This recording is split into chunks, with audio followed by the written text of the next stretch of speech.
Hello and welcome, my name is Dehalov, and today I'll be showing you my second place OTS Ogdoadic Mitsurugi deck profile. I earned my first Nationals invite with this, so today we're going to go over the list, talk about whether there are any cards I would change, there are, we'll get to it, and lastly go over my matches. Just before we start, I want to point out that this list took heavy inspiration from Jonathan Debrah's second place regional list and Matador's third place regional list respectively, and I combined my favorite parts of each.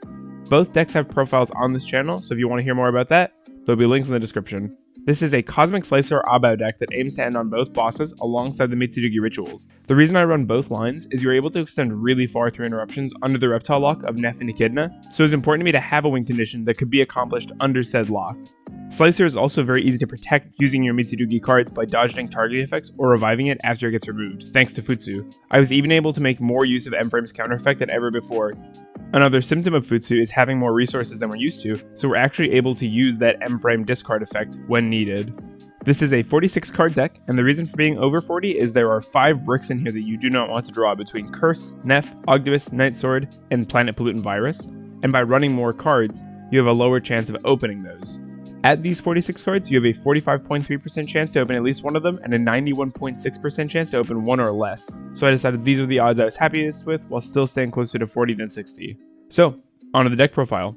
For our Ogdoadic core, we have 3 Snake Rain, 3 Naya, 3 Nunu, 1 Curse, 1 Nef, 1 Ogdoadic, 1 Daybreak, and 1 Water Lily. Snake Rain is great for Ogdoadic, going full combo at the cost of a discard, meaning it is pretty costly to go into Ash, but it's a good bait as well if you have other plays you want to insulate. And with this, we're almost always sending Naya, Nunu, Curse, and Nef, as that sets up your full combo with insulation thanks to Nef. Whenever you can get that to grave, you should.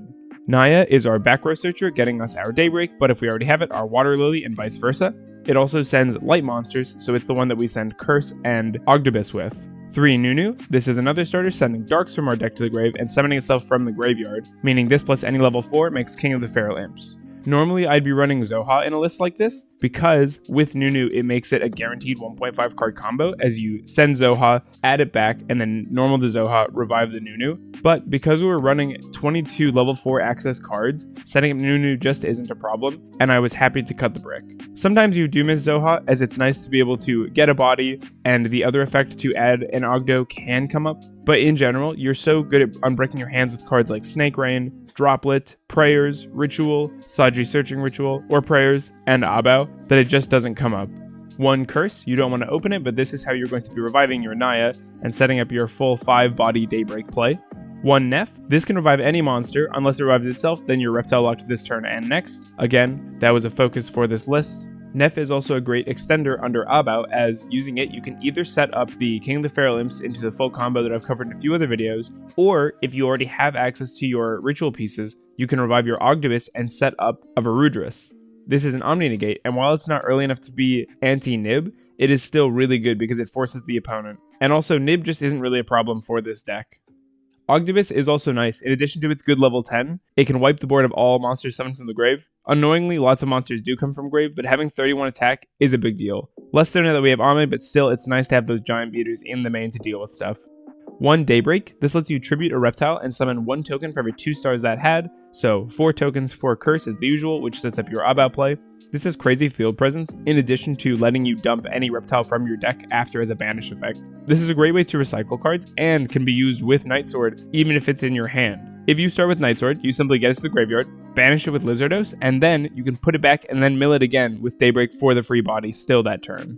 Water Lily is our secondary target, as well as a great extender. If needed, this is a really nice way to set up that Varudris a little earlier, as if you went something like Snake Rain, you could go directly into a Lily for a free Varudris on Summon 3. And here is Planet Pollutant Virus. This is the win condition of our deck, and the only trap in the main. You can see we're not playing Mitsurugi Great Purification in our main deck. Having 2 trap cards going first was just too detrimental, and I decided this one, turning off all monster effects, was more valuable than Purification turning off any 1 card effect. This card lets you tribute an alien, wipe your opponent's board, and then for the next 5 turns starting this one, their monsters enter play with A counters, and then Cosmic Slicer says monsters with A counters are put in defense and cannot activate. So, onto our Mitsurugi core. We play 2 Ame, 1 Futsu, 3 Manju, 3 Saji, 1 Kusanagi, 3 Prayers, 3 Ritual. And as a little extra, we play Nightsword Serpent. Ame is the more aggressive of the 2 rituals, and I like having 3 total. They are a little bricky, but only if you draw them on their own. if you have them with any other ritual access or access to King of the Feral Imps, they become much stronger. And you can tribute them from hand if needed for cards like Prayers for the extra search, though they won't revive themselves, with Ame on summon wiping the board, and Futsu whenever your opponent special summons reviving reptiles. Futsu is how you're going to really keep up that slicer lock through things like Ext, as if they hit the slicer, you just use Prayers, tribute it off, and then Futsu can bring it back at a later time. Manju is here because unlike the Nadir engine or the Diviner engine, it is a level 4, so even if it gets stopped, you can still use it in conjunction with Nunu for King of the Feral Imps plays to continue getting access to your Naya and moving on from there. 3 Saji, very powerful, searches your back row on tribute or summon, meaning you can use it from deck if you didn't have access with something like Ritual, or just from hand. Another great play is if you have access to the Naya line, you can set the Saji, tribute it with Curse, and then use the effect from the graveyard off the tribute, and it's a little more protected against things like Imperm and Veiler, as they can't do that when it's in the graveyard. 1 Kusanagi, when this card is tributed or summoned, it lets you grab any Mitsurugi card from your graveyard or banishment, meaning even though we're playing only 1 Futsu, this is a great way to recur it if it ever did get hit with a Bestial or a Crow. Saji and Kusanagi also both share an effect segment saying, when another reptile or reptiles would be destroyed by battle or card effect, you can tribute them instead, though importantly, this doesn't work if they would also be destroyed, so this doesn't work versus a Raigeki effect. 3 Prayers, this is a quick play that has 2 effects. One to add a Mitsurugi from deck to hand, and the other to pay 800 and then spec a Mitsurugi from hand or graveyard, and you contribute a reptile monster to do both in sequence instead. If you open this is great to use in your draw phase because if you search out and then summon Saji, he will get his effect and you still won't be affected by Droll just yet if they have it, because Droll's pretty bad for this deck, but getting those free 2 setups is really important. Again, also a great way to dodge targeting and negation effects, and a really good way to trigger your Ame's summon and then wipe effect on the opponent's turn. 3 Ritual, this can be used to either Ritual Summon from hand, tributing from deck, or Ritual Summon from deck, tributing from hand or field. And it can use each once per turn. This is probably one of the most wild ritual spells, and it really helps, though it does require you tribute reptile monsters as materials.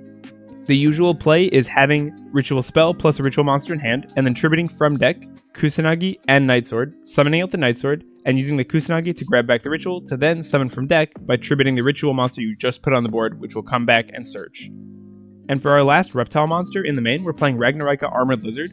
I wanted a level 4 extender, something that we could search late in the combo if we needed more gas, but already had access to all of our important engine pieces, and this has the added bonus of being a small, kind of expensive breaker going second, being able to bounce cards as long as they're not reptiles, insects, or plants. For the non-engine, we're playing a relatively low number compared to the rest of the format, so each of these cards needed to be the highest impact they could be. With that said, you'll notice someone is missing. I would play Fuelos, I just can't afford it, but with the reprint coming around the corner, that should change. And I found that in a format with Fuelos, most people aren't running Droll, meaning it can really catch people off guard, and as an added benefit, isn't around to boogeyman us, as it's a card we really don't want to see. We play 3 Ash Blossom. This card stops your opponent's Mulch armies while also denying things like the Duo Drive Search, which is really important for stopping the cross. 3 Droll. Stopping your opponent from searching full on can be really good versus Blue Eyes, and helps prevent Dweller versus Ryziel, Dweller being one of the most dangerous cards in the format for us. You have to be careful using this because if you go first and keep it, it'll actually prevent your rituals from reviving, as they must search then revive. 3 Forbidden Droplet. I think this might be one of the best cards in the game. This card is insane in this deck, allowing you so much flexibility in what you want in the graveyard, as well as being unrespondable depending on what you send. Really strong in conjunction with quick play spells and normal spells like Prayers. And 3 Triple Tactics Talent. Being able to get that perfect information if you get hand trapped during your first turn, or if you need more gas, draw more cards. Of course, stealing monsters going second. This card does it all. First, second, doesn't matter. It's amazing. And 1 Call by the Grave to stop hand traps. For the extra deck, we play 1 Link Spider, 1 Lizardos, 1 Unicorn, and 1 Abao. These 4 make up our Abao line, as with the Daybreak tokens, you use 1 token to make Link Spider, a token and Spider to make Lizardos. Lizardos banishes Curse from the graveyard to draw you a card. You then use Lizardos and a token to make Unicorn. If you're going second and you're doing this line, Unicorn can then spin back something on the opponent's side, and then you use Unicorn and your last token to go up into Abao, who can either destroy monsters or, usually when going first, help set up your plays by getting you whatever extender you need, be that King of the Feral Imps or Neff into Varudras. Tagging out's also really nice because you'll get her back even if the opponent nibs most of the time. And if she lives to your standby phase, she lets you hand fix by drawing a bunch of cards then putting cards back. 1 Alien Shock Trooper M-Frame. and 1 Cosmic Slicer Zero. These are the 2 key parts of your Slicer lock, as M-Frame is the monster you need to tribute to Planet Polten Virus, and Zero is the monster that turns your opponent's board off. M-Frame also has another effect where, if he dies, resurrect a number of reptiles equal to the number of monsters your opponent controls with A counters. So if you ever need a soul charge during the battle phase, this is great because it can bring back Ame, who can then wipe the board and you can clear for lethal. This doesn't come up very often, but it's good to keep in mind. 1 Reptilian Echidna. This lets you zero out an opponent's monster, and then search reptiles equal to the number of zero attack monsters your opponent controls. This can actually be quite a number, as Blue Eyes plays plenty of zero attack monsters, as well as Curse allowing your opponent to revive something, usually being something like an Ash Blossom, meaning they'll have an extra body kicking around for that extra search. And being reptile locked doesn't matter nearly as much now that we have great Mitsurugi support. 1 Ragnarika Selene Snapper. This is back row removal every turn that can always pop 2 things, which is really nice. It's also got 26 and is a reptile for when we're under their reptile lock. 1 IP Masquerena for making indestructible links on the opponent's turn. 1 SP Little Knight for banishing almost anything you want and having that really powerful tag out effect, reminding me a lot of Abao. And 1 Underworld Goddess for our last link as a great way to out anything problematic that you can't either run over or deal with. 2 King of the Feral Imps. This searches your reptiles. 2 is a must. I do not think you need more than this, but you absolutely have to have 2 because the new line requires a second King of the Feral Imps. 1 Varudrus to protect your board, and 1 Abyss Dweller. We can make a lot of bodies, and a lot of times we can end on 2 level 4s, so having that Dweller for the revenge play versus other Mitsurugi decks like Mitsurugi Ryzeal is really nice. For our side, we play 1 Liberator Ito. This is a nice going second semi-towers, just being a giant 4K wall that you can use to push into your opponent's board pretty safely. 1 Granadora. This is a time card, as on summon, it gains you 1,000 life points. 3 Artifact Lancia. This is here for Malice, as it totally turn skips them. 2 Xyz Encore. Like I said, Dweller is a really big deal, and so having outs to it is really crucial.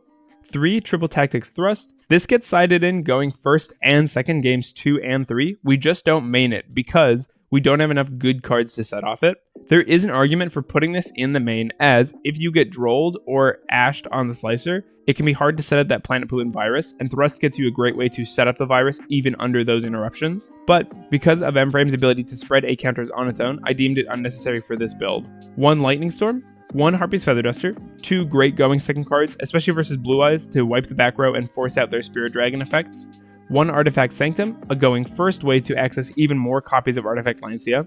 1 Dimensional Barrier, a way to turn skip decks like Ryzeal to guarantee that going first victory. And 1 Mitsurugi Great Purification for when these other 2 traps aren't really necessary and you just want a solid Omni. Overall, I really like this deck, and I think it's very good at achieving its goal. If I were to make any changes, I would probably swap out 1 Manju and 1 Armored Lizard for 2 more non-engine in the main. Most likely 2 Thrust, as it is nice to have going second to get more access to your talent, or even engine like Snake Rain, and going first, it does help set up that virus through interruptions. And on the side, I'd probably cut Mitsurugi Great Purification, Ito, and the Duster for 3 copies of Metal Tronus, as again, Dweller's really bad for us, so having 11 in the main going into games 2 and 3 to beat it and top deck into it to stop it is really important. Those 3 cards also just didn't really come up for me at the OTS. While Purification is great, I think we have so many traps that it becomes cloggy, and it's redundant in what we're trying to do, thanks to things like Varudrus giving us access to an Omni. It's less searchable and a little harder to set up, but it also costs us less in the main.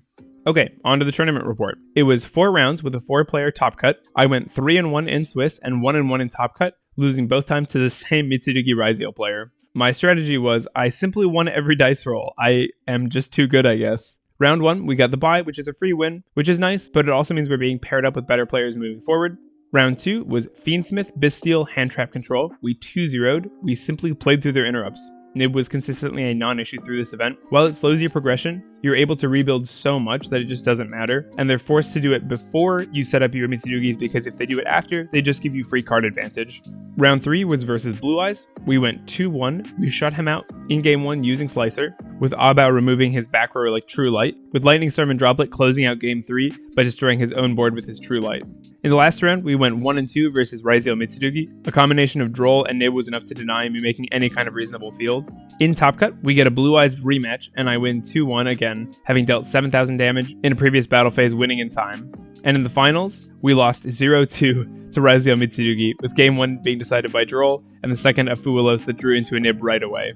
As a final thought, I just want to say I'm really happy that the deck is in this kind of place. I've never felt better playing this archetype, and while Mitsurugi helps, it feels good that they help in a way that really serves Ogdoadic. Also, as you may have noticed, I'm a little under the weather, so apologies for the stuffy voice, but I'm usually pretty nasally anyway.